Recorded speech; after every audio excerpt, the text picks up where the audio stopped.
बच्चा चलता है, उस स्टेडियम में जो सुविधाएं होनी चाहिए उन सुविधाओं से लोग वंचित रहते हैं। तो हम ये कहते हैं कि नाम की बातों को भूल के बच्चों को फैसिलिटी मिलनी चाहिए ताकि वो आगे बढ़े।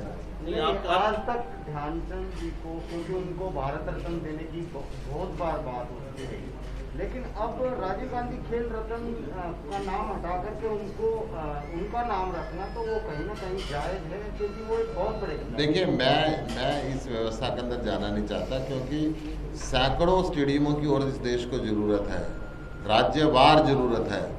नाम किसी का भी रखना हो, नाम ये जिस मर्जी का रखें, परंतु वो फैसिलिटी होनी चाहिए और वो फैसिलिटी मिलनी चाहिए। खिलाड़ियों के नाम पे इस तरह के कार्यक्रम चलाए जाते हैं, अवार्ड के नाम पर, तो आप उसका समर्थन करते हैं? हाँ, पूरा समर्थन करूंगा। खिलाड़ियों को इस देश के अंदर जो एसोसिएशन बनी हुई है, जो फेडरेशन बनी हुई है, अब भी राजनेताओं के कब्जे में है।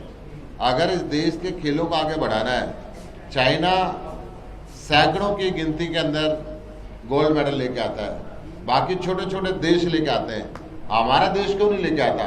क्योंकि जब से देश आज़ाद हुआ है, ये चाहे बीजेपी के हों, चाहे कांग्रेस के हों, चाहे जेजेपी के हों, ये लोग खेल की संस्थाओं पे कब्जा करके रखते हैं और खिलाड़ियों को वहाँ पे प्रशिक्षण देने के लिए भी नहीं घुसने देते। तो जब राजनेता इन खेल की संस्थाओं पे कब्जा करके रखेंगे तो इस देश के खेल की दुर्दशा होनी स्वाभाविक है।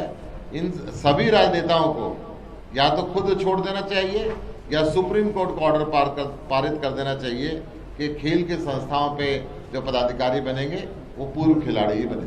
कांग्रेस कह रही कि जो भाजपा है वो राजनीति से प्रेरित होकर ऐसा कर रही है। कल मुख्यमंत्री ने कहा कि कांग्रेस राजनीति कर रही है, आम आदमी पार्टी किस तरह से? ये कांग्रेस और बीजेपी एक ही सिक्के के दो पहलू हैं। मैं आपको बात बता दूं, राजीव गांधी का नाम बदलने की बात करें, ध्यानचंद के स्टेडियम रखने की बात करें, मैं आपको वर्तमान की स्थिति बताता हूँ। राहुल गांधी ने खुद ये कहा कि जो G23 के सदस्य हैं सारे, वो बीजेपी का एजेंट है। वो यहाँ के पूर्व मुख्यमंत्री भी हैं, वो जम्मू कश्मीर के मुख्यमंत्री भी रहे, इनके जो शीर्ष नेता राज्यसभा में लोकसभा में है, उन सबको जब राहुल गांधी खुद कह रहा है बीजेपी का एजेंट है, तो ये तो एक सिक्के के दो पहलू है।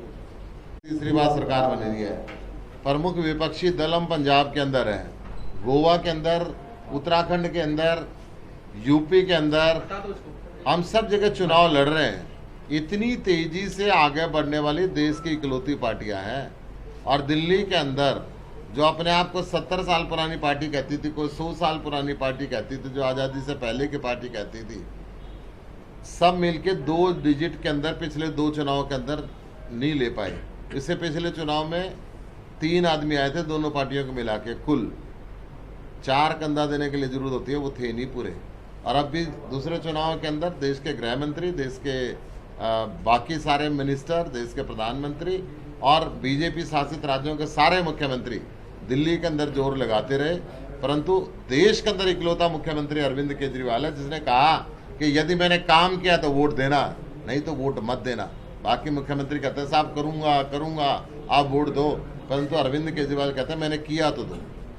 मैं ये कहता हूँ ये देश के बाकी राज्यों के अंदर भी इनको दिल्ली मॉडल लाना पड़ेगा, नहीं तो आम आदमी पार्टी आने के लिए तैयार खड़ी है। गुप्ता जी, आप दिल्ली मॉडल की बात कर रहे हैं, लेकिन आउटर जो दिल्ली है, आउटर दिल्ली में ग्रामीण क्षेत्रों के हालात अच्छे नहीं है।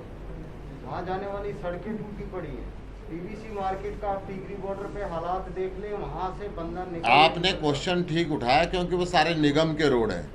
दिल्ली के अंदर इंटरनल रोड जितने हैं नगर निगम के, इसलिए नगर निगम अब दिल्ली की जनता आम आदमी पार्टी को देने की तैयारी कर रही है। इस भ्रष्टाचार से मुक्त कराने के लिए, वहाँ के छोटे ऋणों का सुधार करने के लिए आम आदमी पार्टी नगर निगम के अंदर अब आ रही है। आप कांग्रेस को ब्लेम करते हैं, एक तरफ तो ये कहते हैं कि भी कांग्रेस भी बीजेपी के साथ ही मिली जुली है। मैं नहीं कहता, राहुल गांधी कहते हैं। आप नहीं कहते, फिर भी आप कई जगह इनसे चुनाव साथ में लड़ने की बात कैसे कर लेते हैं? देखिए, हमने कांग्रेस के भ्रष्टाचार के बदले उसको ख़त्म करने के लिए आम आदमी पार्टी का निर्माण किया और पूरे देश से उसका समर्थन मिला। उसका लाभ बीजेपी को मिला, परंतु बीजेपी उसकी बाप निकली। अब पूरे देश के अंदर ये है कि टेंडर लेना तो हरियाणा में मंत्रियों को 10% रिश्वत दे आओ और जो सा मर्जी टेंडर ले लो। जो रिश्वत नहीं देगा उसके टेंडर खुलते नहीं है, उसकी टेक्निकल बिड रिजेक्ट कर दी जाती है। तो ये बात प्रसिद्ध है। नहीं, प्रसिद्ध तो है, तो आप ये श्योर हैं कि आगे जो भी चुनाव होगा, चाहे पंजाब में हो चाहे कहीं, कांग्रेस के साथ आप कोई गठबंधन नहीं? 2 दिन पहले कल संसद में एक मीटिंग हुई जिसमें सारी विपक्षियां पार्टी थी। किसान संसद में जाने की बात हुई। मैंने वहां भी कहा था कि लीडर ऑफ ऑपोजिशन के साथ आम आदमी पार्टी जा सकती है, सारे विपक्षी दल किसान संसद में। अगर राहुल गांधी जैसे असफल व्यक्ति उसका नेतृत्व करेंगे तो आम आदमी पार्टी नहीं जाएगी। लेकिन भाजपा के सांसद तो ये कहते हैं कि लोकसभा को चलने नहीं दिया जाएगा, विपक्ष के पास कोई मुद्दा नहीं है। लोकसभा के अंदर पूर्ण बहुमत बीजेपी के पास है। बीजेपी पैगासिस जासूसी कांड जो सेना की जासूसी करा रही है, जैसिस की जासूसी करा रही है, अपने मंत्रियों की जासूसी करा रही है, अच्छे व्यापारियों की जासूसी करा रही है, उसके लिए पैसा कहाँ से लाई? इजरायली कंपनी को ठेका दिया, क्यों नहीं प्रधानमंत्री स्पष्टीकरण करते वहाँ पे? हम ये बात कहते हैं किसान 8 महीने से बैठे हुए हैं, आप संसद में उनके लिए बात नहीं करने दोगे, सड़क पे उनके लिए धरना प्रदर्शन पे आप पाबंदी लगा के रखते हो, उनको आतंकवादी कहते हो, उनको देशद्रोही कहते हो, लाल किले पे झंडे से छेड़छाड़ करके उनके ऊपर दोषारोपण करते हो, तो कौन सी जगह पे देश के अन्नदाता की बात होगी? अगर देश के अन्नदाता की बात करना पाप है, अगर देश के अन्नदाता की चर्चा कांग्रेस और बीजेपी मिल के संसद में नहीं होने देंगे तो आम आदमी पार्टी आवाज उठाती रहेगी और जोर से उठाएगी। जी, अभी आप किसानों की बात कर रहे थे, आप स्वयं राज्यसभा सांसद हैं, आपने राज्यसभा में किसानों के लिए क्या बात रखी? मैंने कल 3 दफा राज्यसभा के अंदर किसानों के लिए बात रखी, परसों 3 दफा बात रखी, इससे पहले सैकड़ों दफा हमारे सांसद को इन्होंने सस्पेंड किया है। हमने हमेशा पूरे दिन किसानों की बात वहां पे करते हैं, आप रिकॉर्ड उठा के देखें। अभी आप हरियाणा के मुख्यमंत्री की बात कर रहे थे कि वो जातिगत कार्ड खेलते हैं, क्या दिल्ली में आम आदमी पार्टी ने हिंदू मुस्लिम की राजनीति नहीं की? आपको याद करा दूं, अमित शाह जी ने कहा था कि इतनी जोर से बटन दबाना कि करंट शाहीन बाग में जाए। ये बीजेपी का काम है, धर्म की जाति की राजनीति खेलना। आम आदमी पार्टी जाति धर्म की बात ही नहीं करती। धन्यवाद। असली बात नहीं बताइए।